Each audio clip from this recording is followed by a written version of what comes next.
नजर डालेंगे entertainment news की तरफ।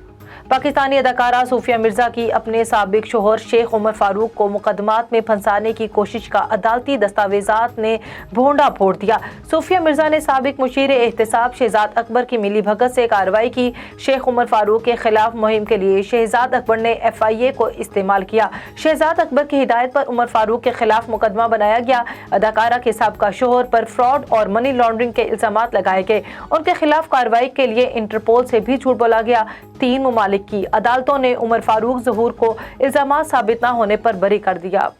अदाकार यासिर हुसैन ने भी वज़ीर-ए-आज़म शहबाज शरीफ के जुलाई में लोड शेडिंग समेत वज़ीर ख़जाना मिफ्ता इस्माइल के पेट्रोल मज़ीद महंगा होने के ऐलान पर भड़क उठे हैं। इंस्टाग्राम स्टोरी पर यासिर हुसैन ने वज़ीर-ए-आज़म और वज़ीर ख़जाना का बयान शेयर किया, जिसमें शहबाज शरीफ का कहना था कि जुलाई में लोड शेडिंग मज़ीद बढ़ेगी, जबकि मिफ्ता इस्माइल ने ऐलान किया था 1 जुलाई से पेट्रोल मज़ीद महंगा होगा। अदाकार यासिर हुसैन ने इस ऐलान पर रद्द-ए-अमल का इजहार करते हुए लिखा कि अगस्त में आज़ादी भी दे दें, हमको जान छोड़ें। मारूफ बॉलीवुड अदाकारा आलिया भट्ट ने सोशल मीडिया इतलात पर सख्त नापसंदीदगी का इजहार किया है, जिसमें कहा गया था कि रणबीर कपूर उन्हें घर वापस लाने बरतानिया जाएंगे। अदाकारा आलिया भट्ट ने इस हवाले से कहा कि वो एक खातून है, कोई पार्सल नहीं कि उन्हें पिक किया जाए। एक सारिफ की इंस्टाग्राम पोस्ट पर आलिया भट्ट ने नाराजगी का इजहार किया।